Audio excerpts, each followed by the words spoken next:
My name is Fred, and this is my story. A story about a marriage in trouble. As marriages go, we seem to have a good one. Wilma and I had been married almost 25 years. Our daughter Nancy was in her last year of college, and we were both excited and happy because she had already landed a job after graduation. She had studied accounting and had done quite well, and was starting in the Washington, D.C. area. We lived in Richmond, and would only be a couple of hours away. As mentioned, Wilma and I had been together since our last year at college.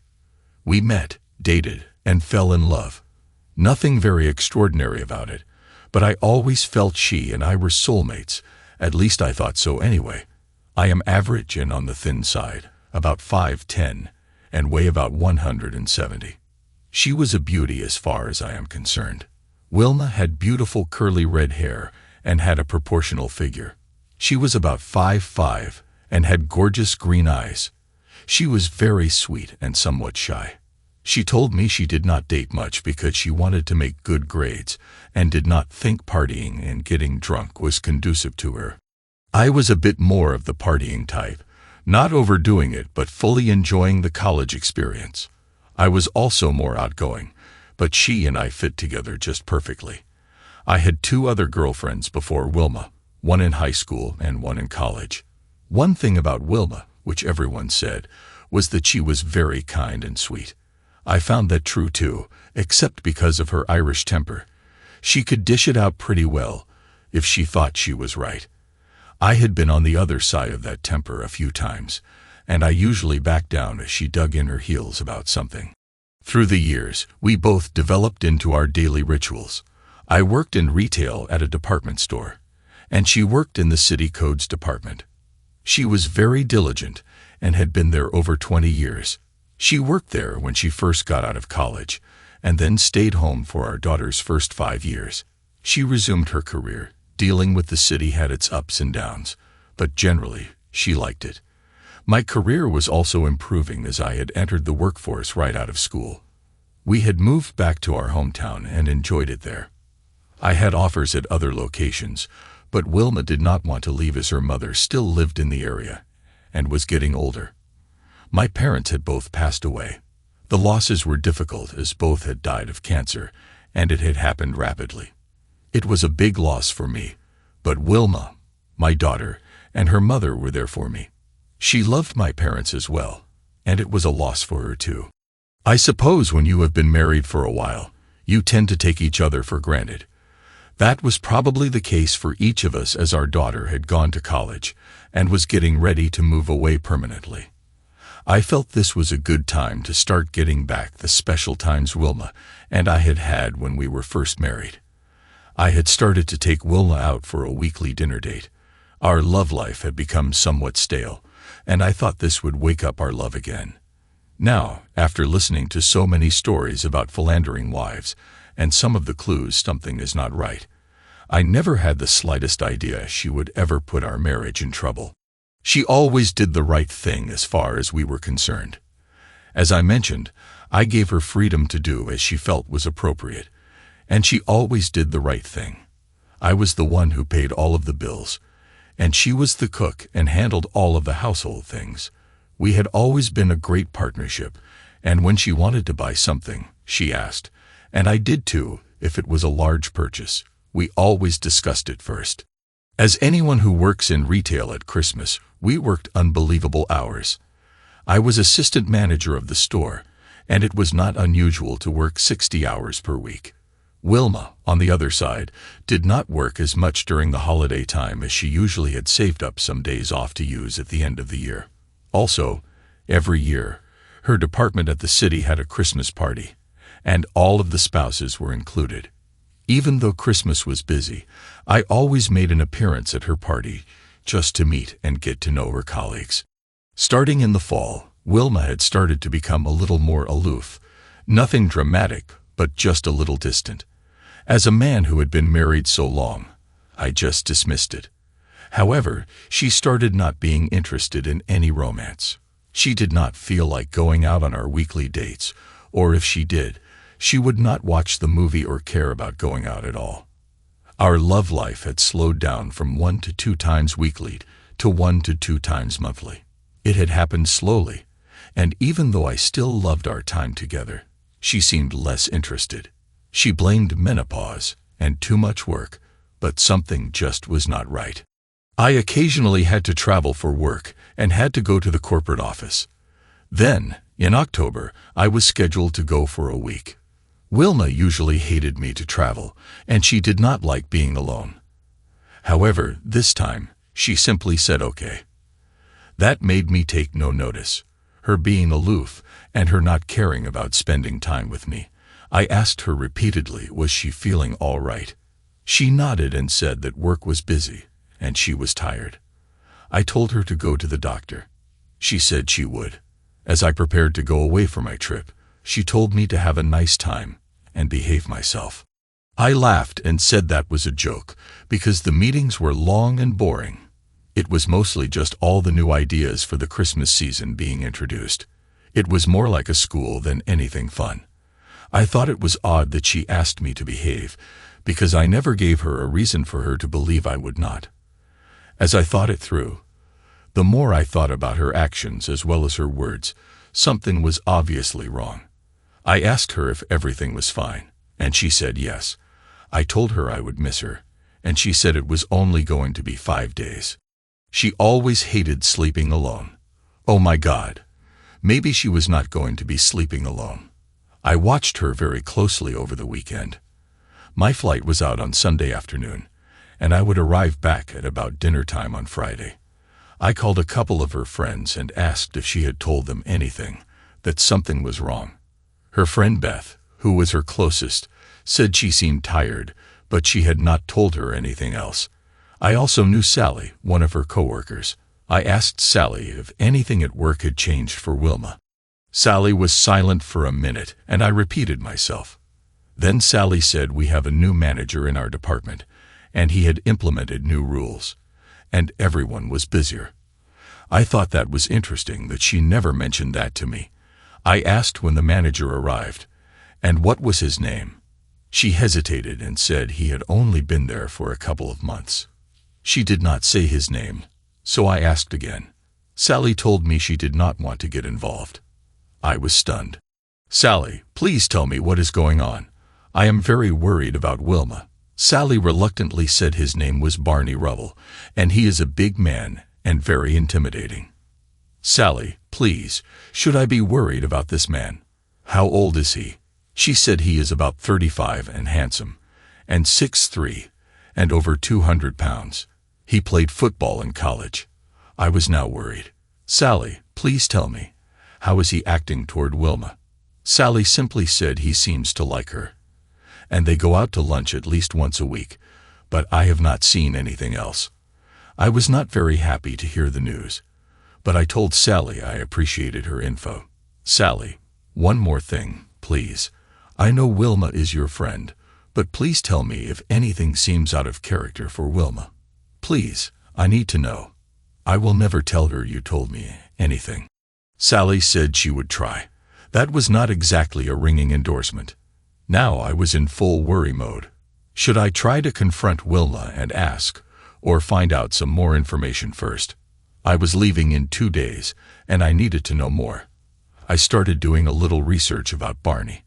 I found some information about him that was released by the city as a new hire. He had come from Charlotte. Apparently, he was not married and had 2 sons. Next, I looked around to find out where he lived. I found that he lived in a neighborhood about 5 miles away. It was nice but similar to ours. I was trying to remember if anyone I knew lived near him. Maybe they could keep an eye on him while I was away. Saturday approached, and I was trying to do some detective work and find out more about Mr. Rubble, the handsome football player. I wish Sally hadn't told me he was handsome or intimidating. That worried me. My wife, who was more of a follower, might just follow this stud to his bed. I know I have never had a reason to believe Wilma would be unfaithful, but I was just worried by her recent actions.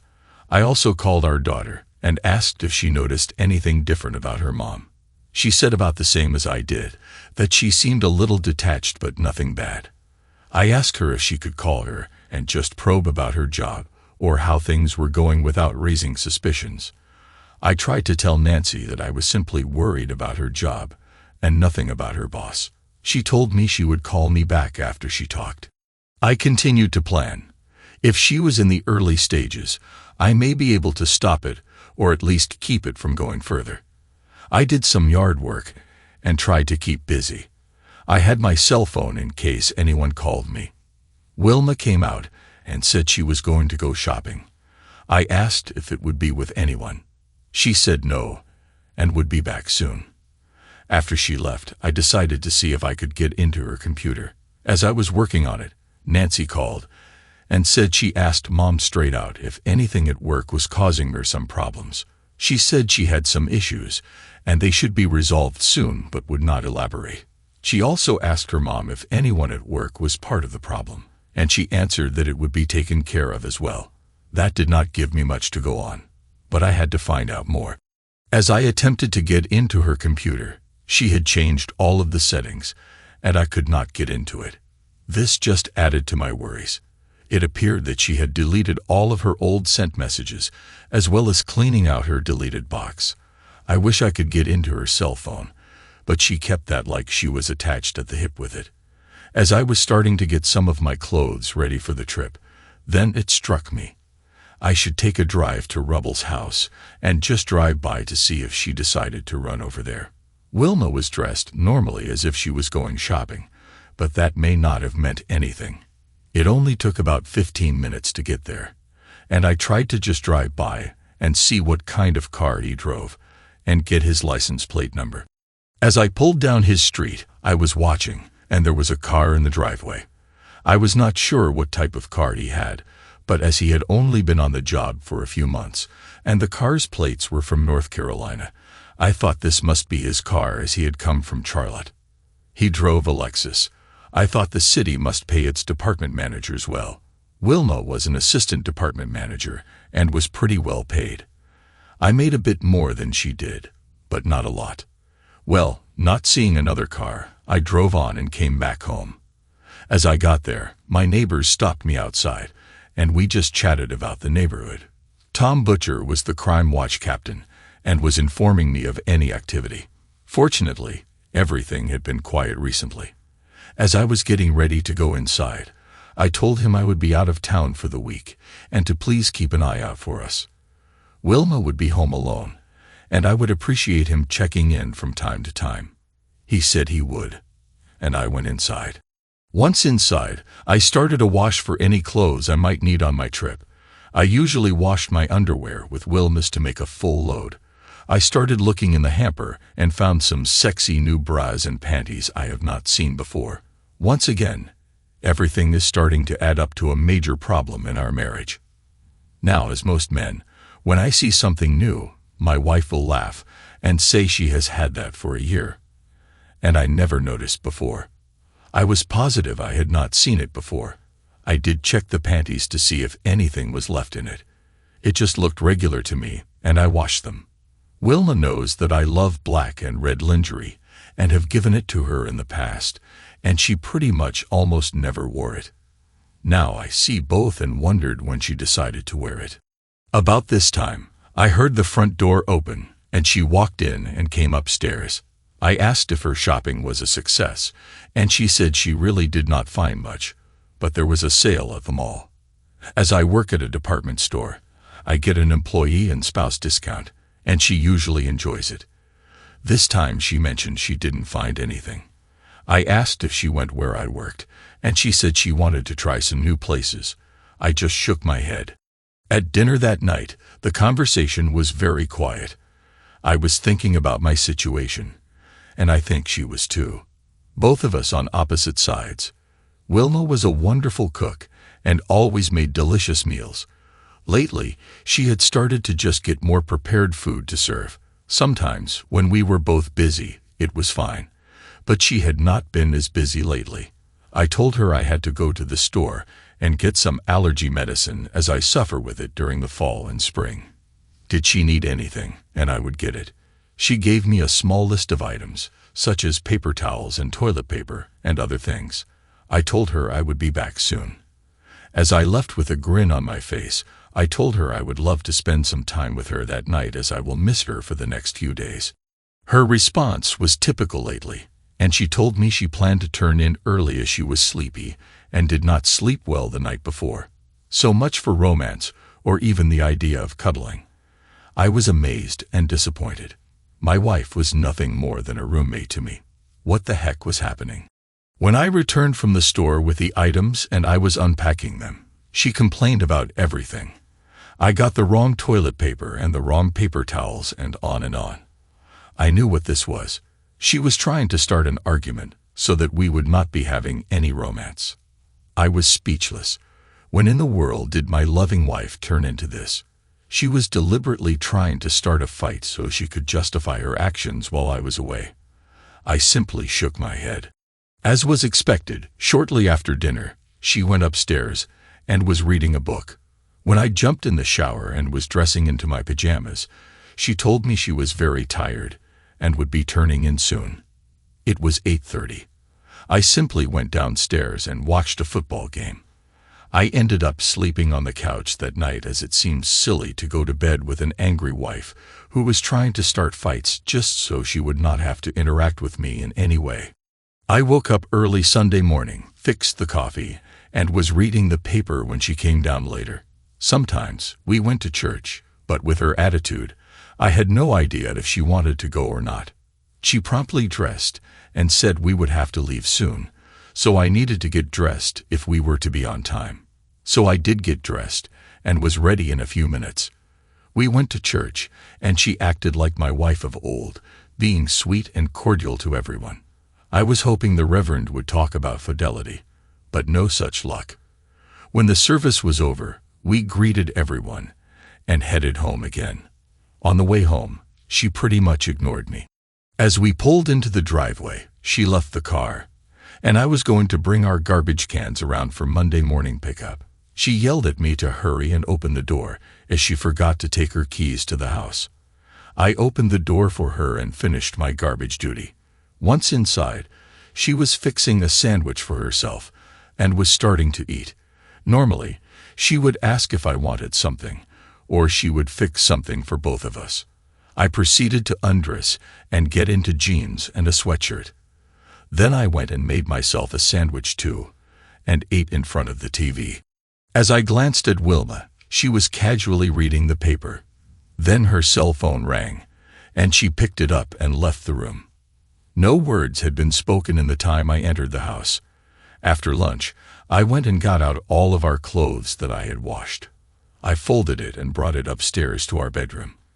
I folded Wilma's lingerie and left it on the bed, and I started to pack my suitcase for the trip. When she came up later, I wanted her to know that I had not only seen her lingerie and had folded it for her. Her only comment was, "I hope you washed it on gentle," because she would hate to have all of her clothes ruined by my incompetence. I turned and was about to explode. I was angry and about to tell her what she could do with her new panties and bras, but she left the room. I packed and was getting ready to go. Wilma saw me bring my suitcase and carry-on bag and place it by the door. She complained that now she had to take me to the airport and give up her Sunday afternoon. Usually, she was happy to drive me, and we chatted about how we would miss each other. This time I knew I would never be happy again with this woman. I told her, "Never mind, I will drive myself, and have a wonderful week." I was sure she had made plans and could not wait until I was gone. I drove myself and left the house without saying goodbye or our usual kiss. The trip to Chicago was uneventful, and I checked into my hotel room. I was the only one from my particular store there, and it gave me a chance to meet other people and discuss business. As much as I hated to travel, meeting others was good and rewarding as we shared ideas. I usually gave my wife a call to tell her I was safe, but I didn't. What was the point? She was no longer mine anyway. I did call my daughter and told her I was away for a few days and to reach me on my cell if she needed anything.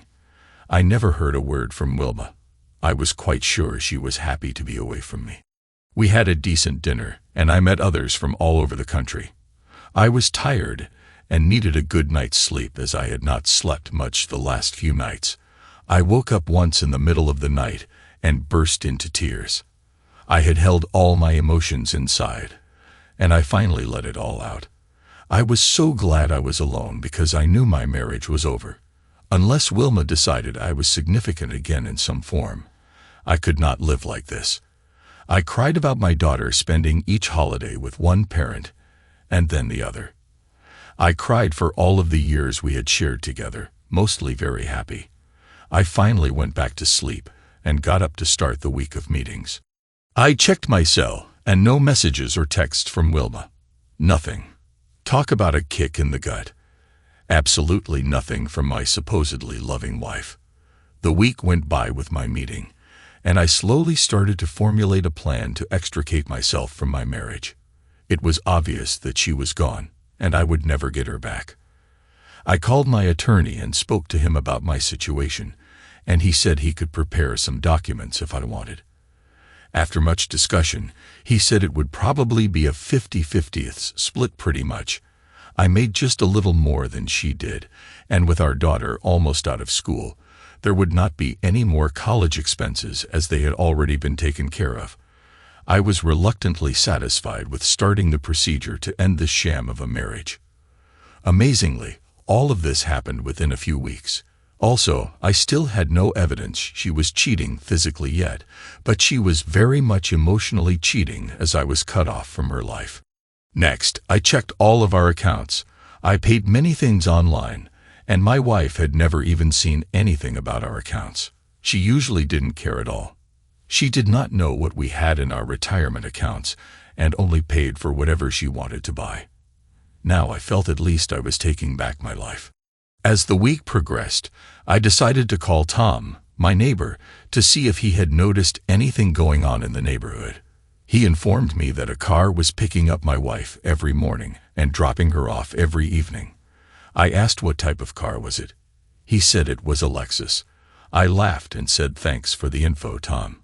My neighbor had always been a bit nosy, but now I was very happy for his intrusion. I asked a big favor. Could he tell me how long the car was parked in my driveway? I was blunt and told him some of my worries. He said he would be happy to, as he himself had been involved in a nasty divorce a few years prior. On Thursday, I spoke to my boss back in Richmond and asked if I could leave that evening as something had come up at home. He agreed, as most of the final meeting on Friday was simply a wrap-up of the week. I got an early evening flight back and called Tom again. He said the car was parked overnight, and he had a couple of photos with timestamps on it.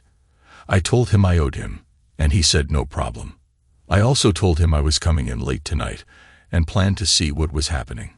He was retired and would probably be there if he could do anything for me.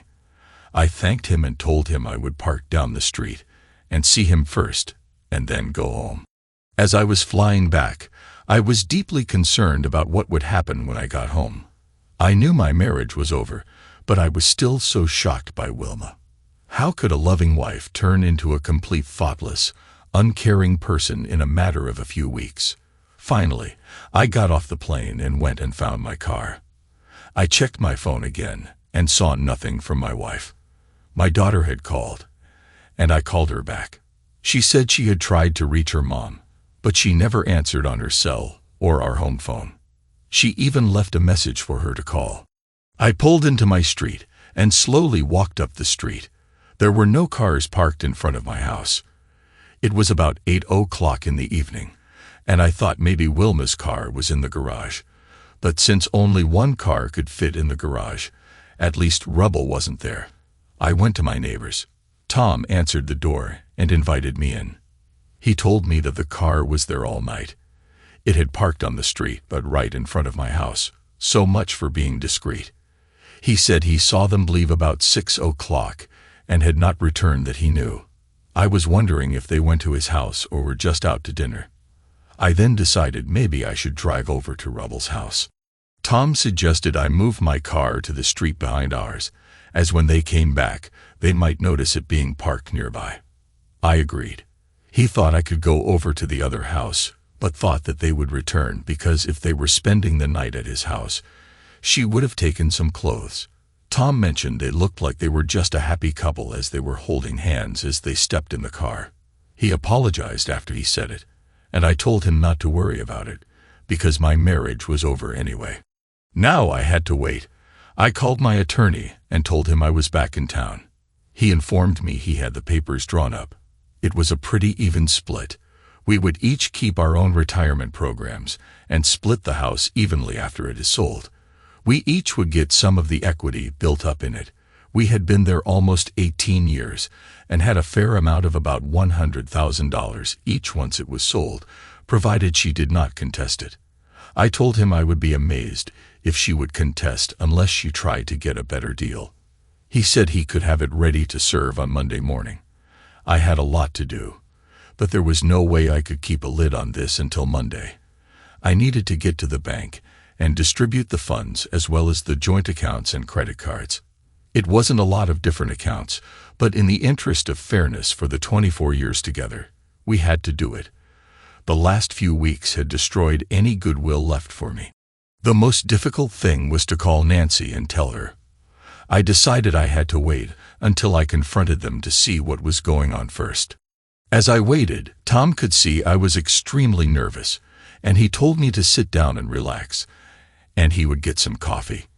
He told me about his time in the Army and how waiting was a big part of the discipline. I appreciated hearing his perspective, and he calmed me down as we waited. We were in his living room and facing my house across the street. It was dark, and when we saw a car come down the street, he went over and watched. He told me to sit tight and then wait until they had come back, and we will see what they do. Finally, about 8:30, a car pulled out front of the house. Out stepped Wilma, and then this big man walked around and put his arm around her as they walked to the door. Tom had an excellent camera and took pics of them as they went inside the house. Then he turned to me and asked me what I wanted to do. Did I want to see them or wait until he leaves and confront Wilma by herself? As tomorrow was Friday, they would have to go to work and then see what happens. I decided to wait a few minutes and then sneak into the house. Tom suggested I call my attorney and see what he recommended. I did and told him I was going into my house and my wife and her lover were there. He told me maybe it would be better if I waited until he could get a PI there to go in with me to prevent any possible violence or anger to ensue. I told him it would take too long. I wanted to see them so I could prove once and for all and get some pics.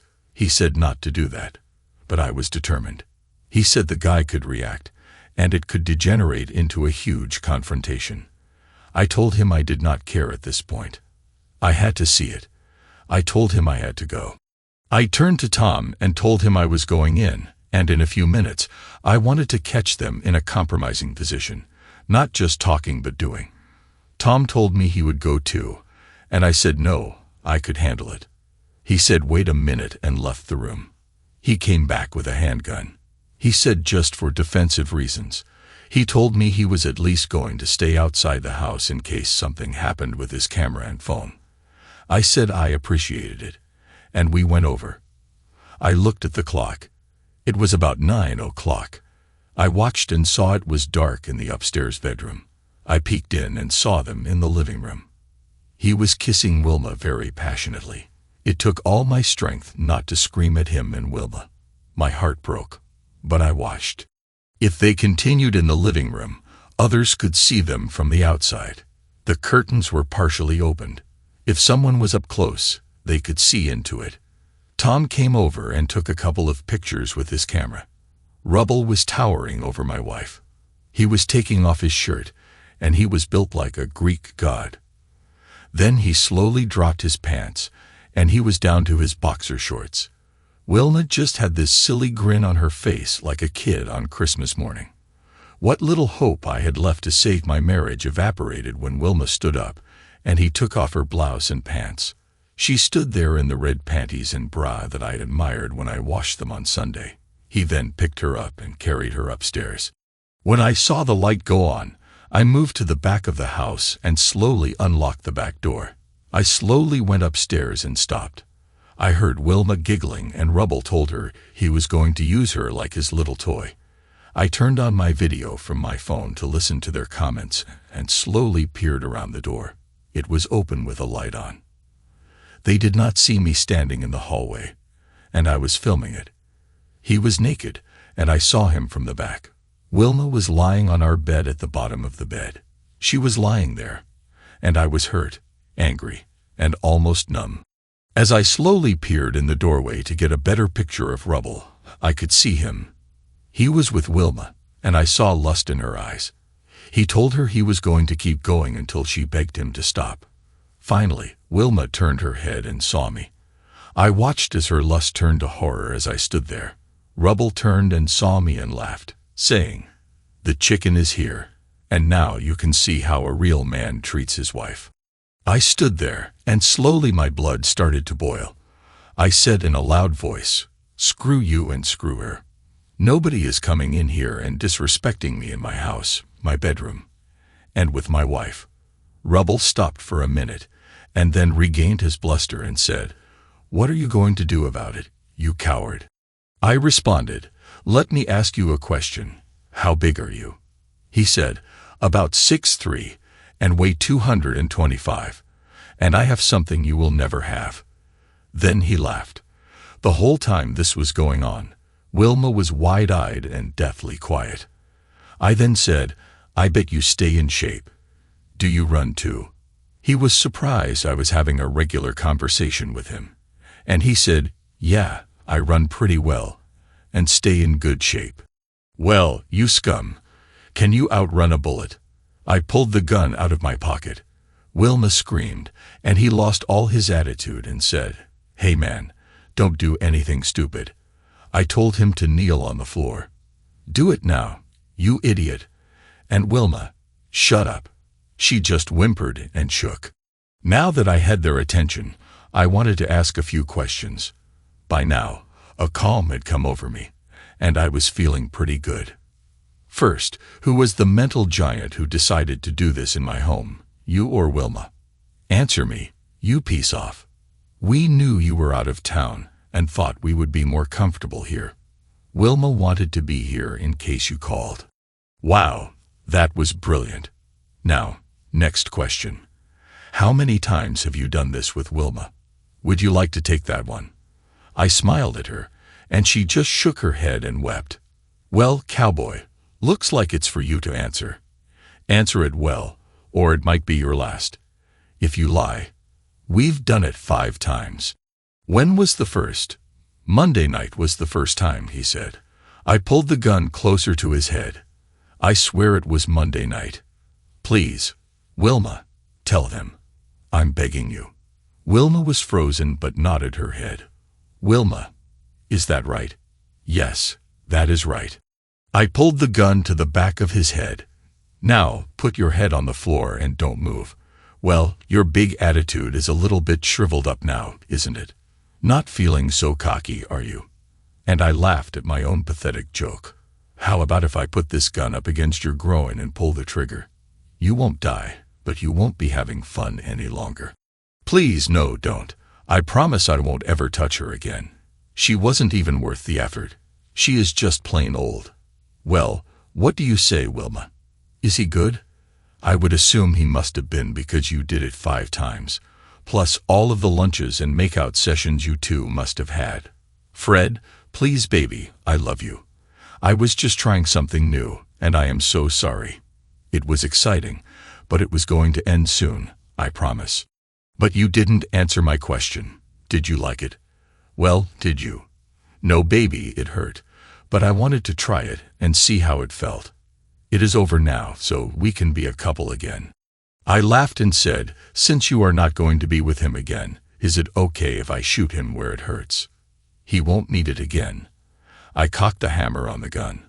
All of a sudden, Rubble was begging. And well, let's just say he had an accident on the floor. Oh, poor baby. He had an accident. Sorry, buddy, but you made a mess on my carpet. What a piece of... Okay, you, get up and get dressed. I don't know what came over me, but I felt like I was regaining some self-respect. He slowly got up and started dressing. Now let me make a statement about this little incident. I have a little video and pics of you two doing and saying many things.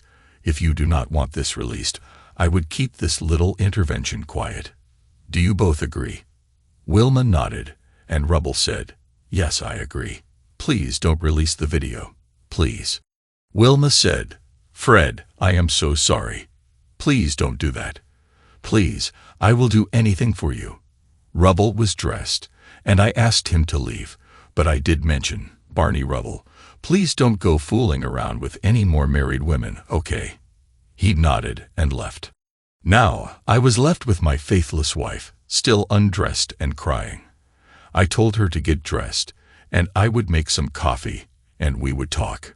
My good friend Tom was downstairs and told me he was proud of me and had listened to the whole conversation. I was surprised but thanked him. He told me he was backing me up because when he gave me the gun, it only had one bullet in it. He was prepared to intervene if needed. He was afraid I would hurt them both and make a mess. This way, one bullet would mostly stop the person. Then he shivered a little because he could have hurt me if I had missed. He grinned and said he was there before that happened. I thanked him, and he told me in spite of what she did, don't hurt her. You will be in jail, and your daughter needs you. Thanks again, Tom. A few minutes later, my lovely, unfaithful wife came down. I poured her some coffee, and we sat down. She tried to sit beside me on the sofa, and I got up and sat in the recliner, looking at her. "Well, what do you have to say for yourself?" Wilma answered, "I cannot even express how sorry I am, and for all I have done. You know me, I have never acted that way. I thought I knew you. Now continue." She cried and went on, "I got caught up in the thrill of a new adventure, and I thought you would never find out." I laughed and said, "You two were about as subtle as a freight train. You treated me despicably. Did you think I was dead, dumb, and blind? You know I loved you immensely, and my life for 24 years was wonderful because of you and Nancy. Then it appears you became obsessed and lost your mind. Okay, here is your chance to clean your soul and tell me everything. Any lies, and I am throwing you out now." As I was saying this, I was never taking her back. I was just trying to get her conscience to admit her mistakes. She cried and said she understood. "Fred, I have no excuses except I was swept up in the moment and let him take me. He was like a wild animal with fire and something I have never felt. You are so loving, caring, and kind. He was like a wild man who was going to take whatever he wanted." She paused, and I looked at her expressionless. I know it sounds so stupid, and I acted like a teenager on a first date. That was a heck of a date. 5 intimate sessions, plus many other gropes and touches. Plus, let's not forget the lunches. You also know your coworkers know about it too. They saw you two acting that way. She gasped. "Oh my God, I never thought they would." "Sorry, dear, they know." She cried some more. "I am so sorry for you and me. I have disgraced myself. I couldn't agree more, but you also humiliated me, and your disrespect and narcissism were awful. Everything was about you. I never thought anyone who supposedly loved me would treat me like that." I started to tear up. She saw me and rushed to me. I told her to sit still and leave me alone. "You have left me alone for weeks and showed no inclination about caring for me at all. Did you even realize you never called me when I was away for 5 days? You were so enraptured with your big lover that you forgot about the man who stood by you for over 24 years. Shame on you, Wilma. I would have bet anything on earth that you would love me until I died, for better or worse." And then I started to cry. I had held it together through all of this, and now I couldn't stop. I thought about all the future holidays. Next week was Thanksgiving. My poor Nancy was going to split all holidays, bouncing from parent to parent. Wilma had ruined it all. As much as I was angry at Rubble, she hurt me much more because of her lack of respect and love for me. In her eyes, I was weak because I put her welfare above mine. I sacrificed for her, nursed her when she was sick, and understood her feelings. I gladly put my own desires behind hers. She had been a wonderful wife and mother, and now it was all gone. Maybe I should have treated her poorly sometimes instead of caring about her feelings. She came to me again, and I pushed her away. She grabbed my legs and laid at my feet crying. I had to have this conversation for closure. I was not waiting for her to prepare some excuse that all cheaters use, like being lonely or needing to feel appreciated. I didn't care what he said, only what she did. My heart was breaking, but I was going to get better. Finally, after a few minutes, I told her to sit back down on the sofa so we could continue to talk. She continued to cry but sat back down. Wilma said, "Fred, I have lost everything. My self-respect, your love. I am heartbroken." "Wilma, do you love him? Do you want him? What are your plans?" "No, I don't think so. I was just in love with the idea of something new." I said, "You don't think so? So you are not completely sure whether you love him or not?" "No, Fred, I do not love him. It was the novelty of doing something I was not supposed to do. You know me, sweetheart. I have always been the good girl and done what everyone thought I should. Then Barney came along. I had never met someone who was so overpowering. I was under his spell. And his power, which you loved, and you know I could never give you," I said, shaking my head. "No, Fred, it was not his power. It was his intensity. He used it as a weapon." "Well, my dear, you let it happen. Are you going to report this or just accept it? Did you know it was wrong? What were you thinking? Rubble is just like the men you read about taking advantage of women. Except you gladly did it and traded me in like I was an old used car. Thanks for that." She broke down crying, saying, "No, no, no. He used me, and I enjoyed it. I am sorry. I didn't know how to stop myself." She continued crying and said she had not been adventurous in her lifetime and wanted to try new things. Like I proposed when we first became empty nesters. I bought toys and oils and outfits, and you refused them all. Why were you waiting for the right person to come along? We both sat in silence for a few minutes. I told her I needed a shower and would return to discuss this further. As I showered, I thought about all that had happened. I knew Wilma was sorry, but it was too fresh to make any decisions about our marriage. I wished I could have stayed in the shower for a week to cleanse my mind of all my thoughts. I still had intense hatred for Rubble, but was also happy that I did not hurt him. Tom had saved me from making a terrible mistake, and I didn't even know it. He was protecting me. Now I knew I had one friend who would be there for me. After the shower, I came downstairs and sat down again, looking at Wilma. She looked like she had been run over by a truck, lifeless and exhausted.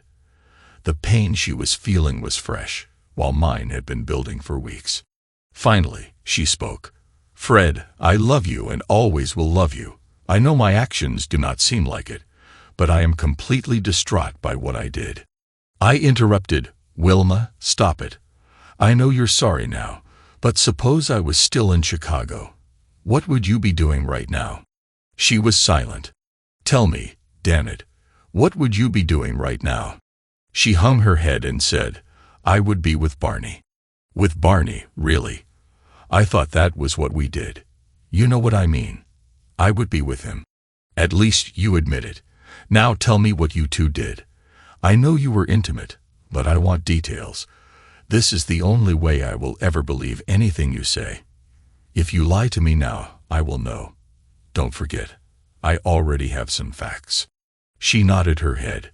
"We fooled around, and I." She hesitated, then added, "And we were intimate.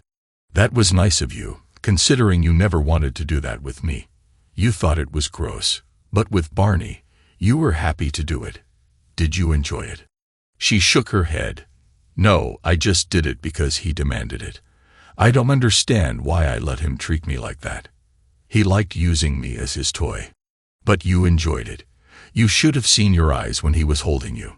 I have never, in 24 years, ever seen that look of lust in your eyes for me. How do you think that makes me feel?" She started crying again. "Honey, I love you, and you are so tender and loving. He was just a brute. He took me, and I am so ashamed. Let me ask you a question, Wilma. Do you know when we last were together? Wilma said nervously, a couple of weeks ago. No, it has been 4 weeks, about the same time you started seeing Barney. Did you even notice? We hadn't done anything at all. When we were together before that, were you thinking of him? She said, I didn't realize it at all. I am so sorry. I was so selfish and consumed that I missed it. No, I didn't think of him when we were together because we make love. He just took me. It was not the same. But you did like it. That was obvious. A couple of hours ago, all you could think about was being with him. Do you know how humiliating that is for me? She just shook her head and said, anything I can do to ease your pain, I will do. I never thought I could hurt someone so much. I have been terrible. Would you like to continue seeing him? He made you feel things I could never do for you, even if you let me try. What do you want from me? I want you, Fred.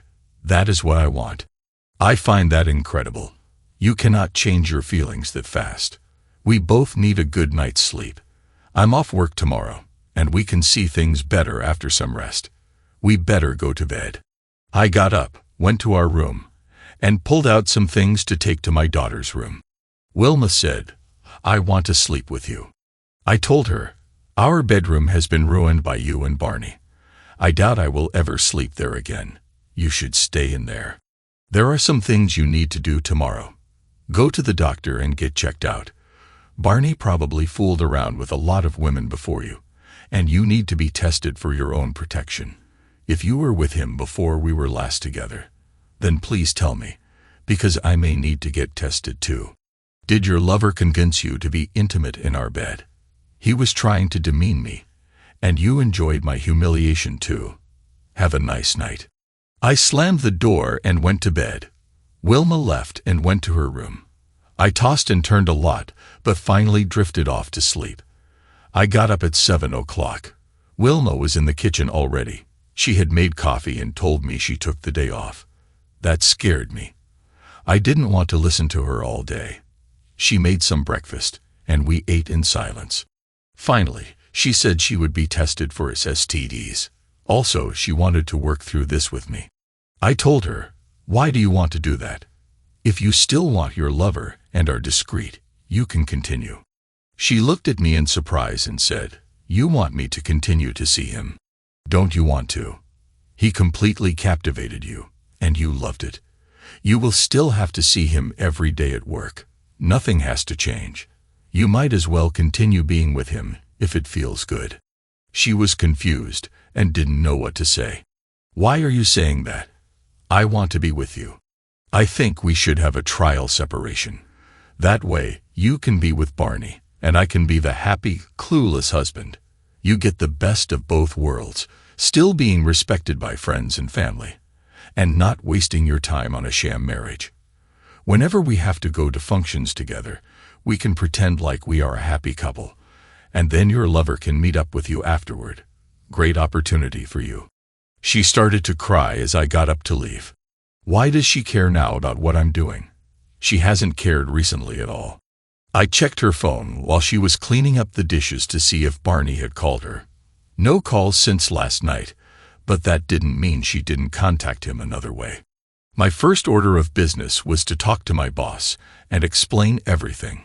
He was shocked and sorry about Wilma. He couldn't believe it.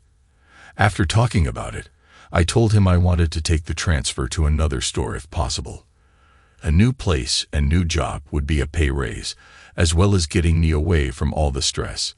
He said he would look into it and see when we could make that happen. It might take a month or two. Next, I went to my attorney's office and spoke to him about my ideas. We would have a standard separation and proceed to a divorce, splitting mostly everything 50/50ths. I would move out of the house within a week and wait until I was transferred, then get on with my life.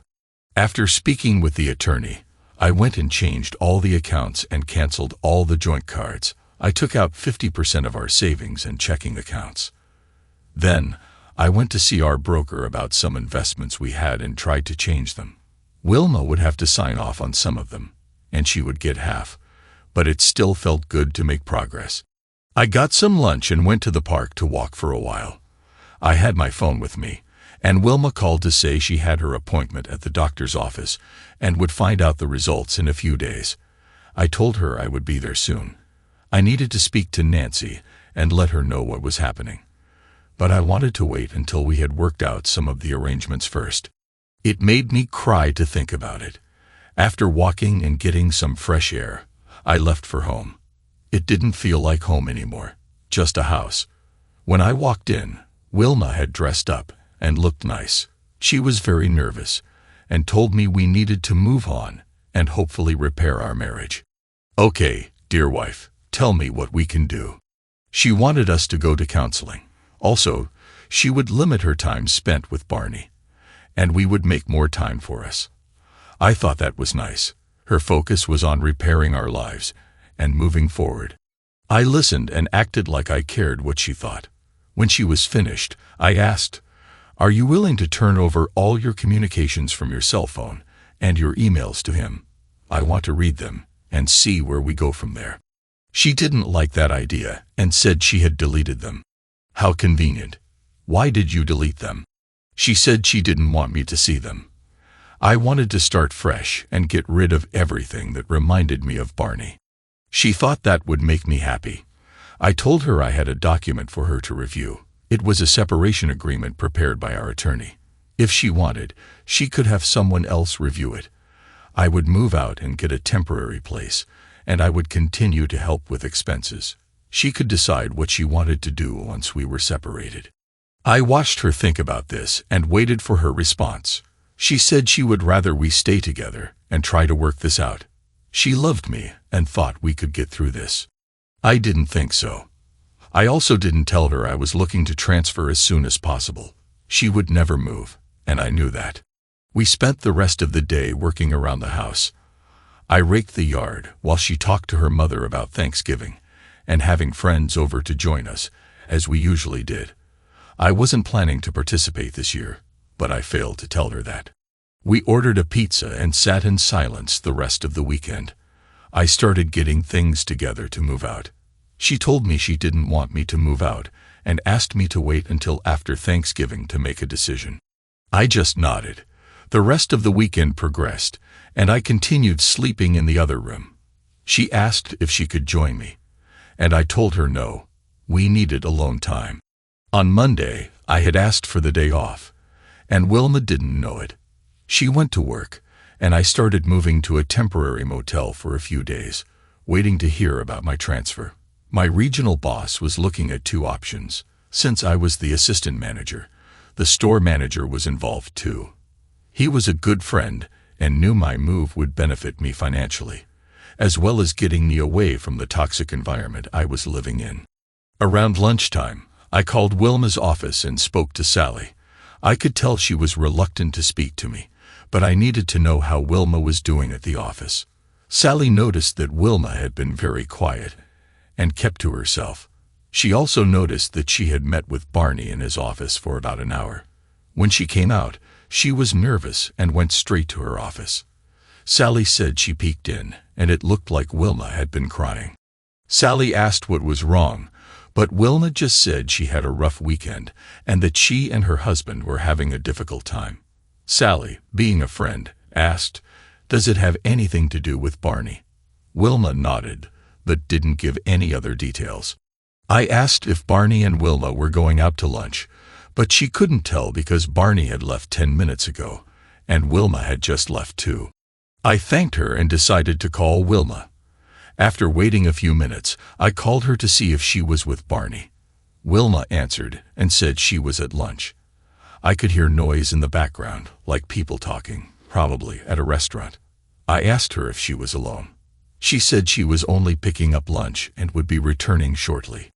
I called Sally again and found out Wilma had only been gone for about 25 minutes, so maybe she was telling the truth.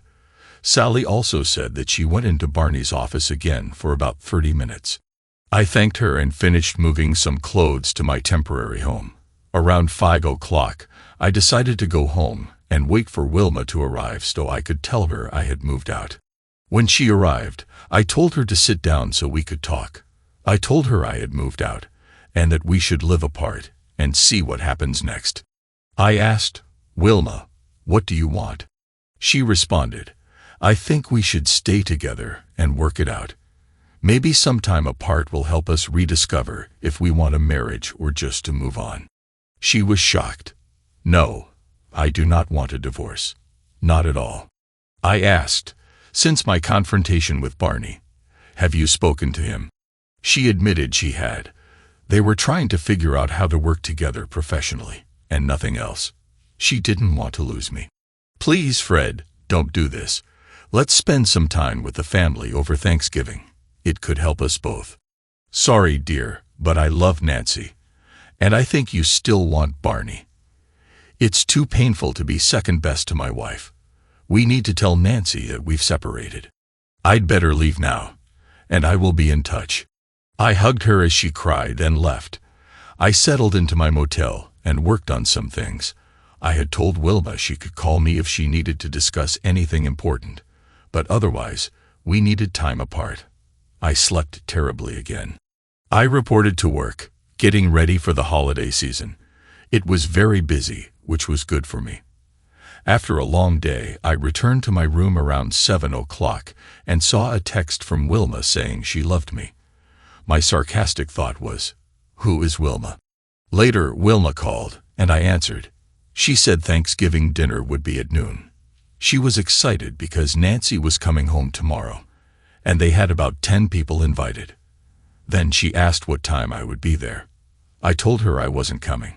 She was silent, then hung up the phone. Well, that went well.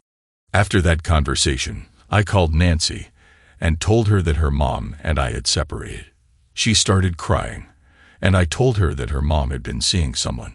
I didn't give details, but I had to tell her the truth. I didn't create this mess. Her mom did. Nancy begged me to come to Thanksgiving, but I told her I couldn't. I was too hurt. Instead, I planned to take her to dinner and see her over the weekend as much as possible. Work was going to be intense, as it was Black Friday. I usually reported to work around 5 a.m. and worked until almost 8 o'clock in the evening. Nancy begged me to get back with her mom, saying she would be crushed if I didn't. I wished I could have told her more, but I didn't feel up to it. Another night passed, and I slept poorly. I hoped to survive this holiday season. It was going to be the worst one I had ever had. Wednesday before Thanksgiving was always wild at the store as we prepared for everything. I worked for 12 hours, then went back to my little motel. I had received calls from both Nancy and Wilma. I called Nancy on her cell, and we spoke. She said she had spoken to Mom, who told her she had made a big mistake, but never stopped loving me. She wanted to see me and have me there tomorrow. I apologized and said I couldn't, but I really wanted to take her out so we could talk. She was angry at me for not trying to patch things up. I told her I would definitely speak to her, and we set up a time for dinner on Thanksgiving night. Next, I called Wilma. She was angry, expecting me to be there tomorrow, unless I hated my daughter and her. I told her that was ridiculous. I didn't feel welcome in a home where my wife entertained another man. I also asked if Barney was coming, and she hung up on me. I called her friend Beth and spoke to her. Beth had apparently spoken to Wilma, and Wilma told her I had left her. I asked Beth if Wilma told her why. Beth said Wilma told her I was angry about a coworker. Well, that was the understatement of the year. Beth and her family were coming over to our house tomorrow, and I told her I wouldn't be there. I told Beth that Wilma was seeing someone else, and I had caught her. She was shocked and couldn't believe it. I told her it was true, but I didn't want to ruin her Thanksgiving and wished her family a great day. Then I tried to sleep. I had to take some sleeping pills to finally get a decent night's rest. Thanksgiving morning was sunny and bright, and I was in a state of depression, alone, hurt, and angry. My room had a kitchenette, and I had bought a few groceries to get me through the day. I was looking forward to dinner with my Nancy, but otherwise, it was going to be a very quiet day. I dreamed of all the Thanksgivings in our past and started to cry. Life felt like a prison, but I had to move on and start over. I had the TV on all day to keep me company. At noon, I thought of all the people sitting down to big dinners as I ate my ham and cheese sandwich. Later, Nancy called and said she was coming over around 4 o'clock to spend time with me. I loved my girl so much. She was my reason for carrying on. When she arrived, I gave her a big hug and kiss, and we both started to cry. I held her for a long time before she sat down. Nancy told me she had stayed up half the night with her mom. Wilma had admitted to making a big mistake, but didn't give any details. Nancy had asked if she cheated, but Wilma only said she was wrong. I told Nancy I would tell her anything she wanted to know, outside of the explicit details. She understood. Nancy told me that her mom was a wreck and had cried for 2 hours. She dreaded seeing everyone without me being there. She also said that everyone at Thanksgiving was shocked when Wilma told them we were separated. Wilma didn't want to answer questions, but she was working toward reconciliation. Nancy said it was a subdued dinner. Wilma's mother was mad and planned to get to the bottom of things. I expected a phone call. Nancy and I had a nice dinner and talked about everything. School, boyfriends, life. She had a nice young man I had met, and maybe he was the one. As she said that, I felt both happy and sad. She couldn't wait to finish school and start her job. I told her I was requesting a transfer and asked her not to tell her mom yet, unless it went through. Nancy realized that her mom and I would never get back together because her mom would never move. I told her she and her mom were the only reasons keeping me in Richmond. I had lost her mom, and now she was moving. There was no one left here for me. Nancy kissed me and then left. Black Friday, I was in the store at 5:30. We opened at 7 o'clock. The day was wild with constant problems. 2 people didn't show up for work, a computer crashed, and there were a lot of complaints about being out of certain items. I felt like I was moving from one crisis to another, both in my personal and professional life. Finally, the day ended. I hadn't had a chance to look at my phone all day. When I got back to my room, I had about 10 messages.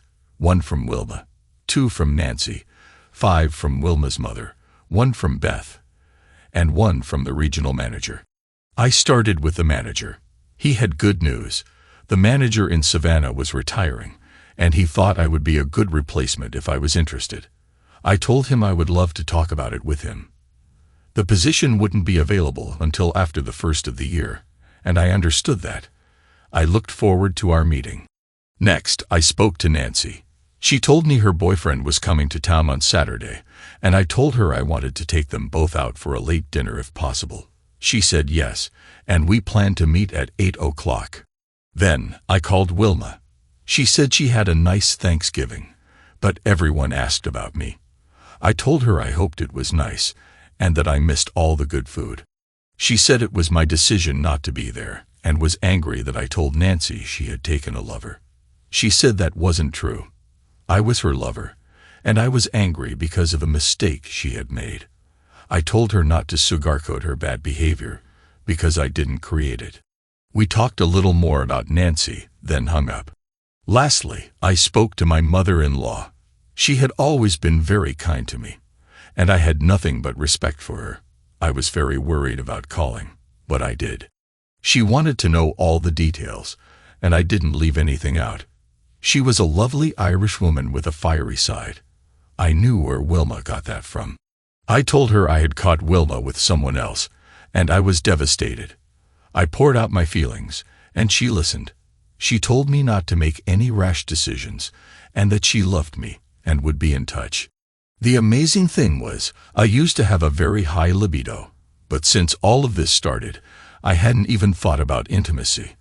I think I was humiliated, and it destroyed my self-esteem.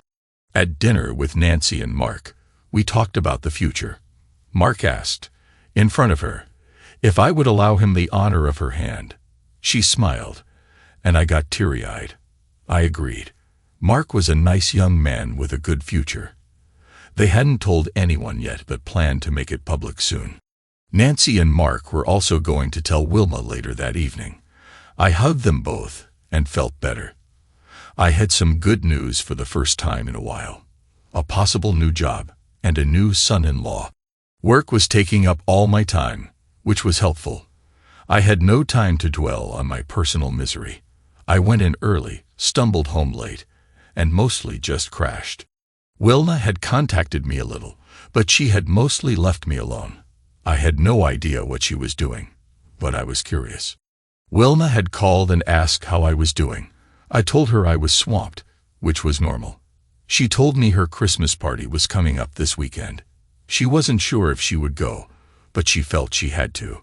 She said she missed me but was doing a lot of thinking and hoping we would get back together. "This is the first party you won't attend with me," she said. I told her, I know. She also mentioned she was doing Christmas shopping and getting everything ready. Nancy had a lot of nice things, and I told her I would help pay for anything she needed. Wilma thanked me. Then she told me she had to go and would chat later.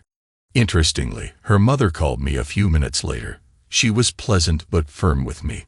"Fred, I love you, but I need to speak to you. I prefer it in private, face to face." I told her, "Okay, do you want to see me tomorrow night at 9 o'clock? "No," she replied. "I want to see you now." I dreaded it, but I realized I had to see her. "Okay, I will be there shortly." So I got in my car and proceeded to her home. It was 9:15. I pulled into her driveway. She opened the door and gave me a hug. I told her I was dog-tired, but here I was. We sat in the den, and she told me I needed to talk to Wilma. I understood, but this was a terrible time to meet. I was working long hours and had no free time. Around that time, the door opened, and in walked Wilma. I hadn't seen her since before Thanksgiving. She did look nice, a bit thinner maybe, but my heart still skipped a beat. Then I was angry. Wilma's mom said, "Calm down, dear. This won't take long." Wilma rushed in and grabbed me around the waist, hugging me tight. She got right to the point. "Sweetheart, I know I hurt you deeply, but I wanted to let you know I am trying to get back in your good graces. I met a counselor, and she has helped me start to see the problems. I want you to take me to my Christmas party. Please, I am begging you, and I promise to be good. It's for my job. They like to see couples, and it can help me. Wilma, you know I am working massive hours right now. It's very difficult to get away. Won't it look funny to see me there with you? I'm sure Barney would love to try to humiliate me again. Barney is a jerk. I don't worry about his feelings. I worry about yours. Please, Fred, there's a dinner and a dance.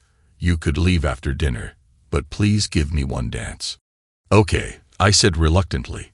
"I'll think about it." She told me when and where the party would be, and I said I would let her know if I could be there. Wilma kissed me, and I told her I had to leave. Her mom kissed me and said, "Please give her another chance. She is lost without you." I said my goodbyes and left. The party was a week from Saturday night at the local Marriott. The reception was at 6 o'clock, dinner at 7 o'clock, and the dance from 8:30 to midnight. I checked my schedule to see if I could stay from 6:30 to 8:30. It looked like it might work out. I had spoken to my attorney, and he had all the paperwork ready whenever I wanted it served. I asked if he had a PI he worked with, and he gave me a number. I contacted Phil, who was a PI and highly recommended by my attorney. I met with him, told him my story, and explained that I had been invited to a dinner and wanted her followed for a few days beforehand. I still wanted out, but to appease my daughter and mother-in-law, I was trying to give Wilma one final chance. Wilma texted me, saying she loved me and couldn't wait to see me in my tux at the dinner. I texted back, "I haven't decided yet." A week went by, and I got a call from Phil. He said he had followed Wilma and watched who she met with. She did go out to lunch with Barney one day, but they acted normal and not romantic. He had stopped by her house one day, but was only there for about 10 minutes. It appeared she had not had any romantic encounters with him that week. He told me he would continue to follow her until Saturday afternoon. I thanked him and hung up. One thing that bothered me was that Barney showed up at my house, even for a few minutes. He was a complete jerk, and I was ready to retaliate. I just had to concentrate for a few more weeks, and then I would be gone. Wilma texted me again, asking if I would pick her up for the party. I told her I would most likely be coming straight from work, and would probably have to meet her there. I also texted and asked if she had seen Barney away from work. She texted back, "No." Then I followed up, "What would he say if I showed up at the party?"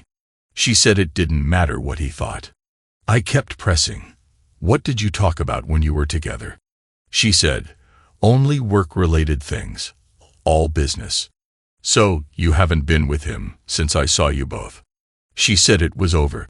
Well, it was Friday night, and Phil had texted me, asking for me to call ASAP. I was busy, but within 30 minutes, I had a moment. I called him. He told me Wilma was at Barney's house. She had left work and gone there around 5:30. He saw a delivery boy bring a pizza around 6:15. It was now 8:30. I knew that was the final straw. Although I had already decided to leave, this would make it easier. Now I could tell my daughter and mother-in-law that I had tried. I told Phil if he could get any pictures, that would be fine. He said he would try. I was scheduled to close the store at 10 o'clock, and it usually took almost an hour to finish up. I was in turmoil because even if I had been thinking about giving her a chance, it had evaporated. Phil texted me around 11:15. He had some pictures, but they weren't as incriminating as I had hoped. They showed them hugging, but no obvious intimacy. They appeared to stay in the living room, and not in the bedroom. I wondered if I should call Wilma. I decided to at least give her a reason for not attending the party tomorrow night. It rang, then went to voicemail. I left a message for her to call me. A few minutes later, she called and asked if I was okay. I told her, "Something has come up, and I won't be able to attend the party tomorrow night." She sounded disappointed and said she had a new dress and wanted me to see it. I then told her, "I know you were with Barney. Tell him to leave you alone. I hope you're enjoying your time with him." Then I hung up. I went back to my motel, dropped onto the bed, and Phil texted me, saying Wilma had left Barney's right after I called her. Saturday morning was bright and cold. I had slept a little better than I thought I would. I called Nancy and told her I wasn't getting back with her mom because she was still seeing Barney. She was disappointed because her mom had said she hadn't seen him outside of work and never would again. Then I called my mother-in-law and told her the same thing. She was livid and apologized for her daughter's actions. I told her I appreciated all her support over the years and said goodbye. I checked my phone and saw 5 calls and about 10 texts, all from Wilma. She kept explaining that nothing happened between her and Barney. They just had pizza and talked. She repeated it over and over again. I finally texted her back, telling her Barney had won and not to bother me anymore. I would be sending the divorce paperwork on Monday. Back at work, I was still in the same routine, but at least I knew my future was planned. I called Sally at Wilma's work one more time.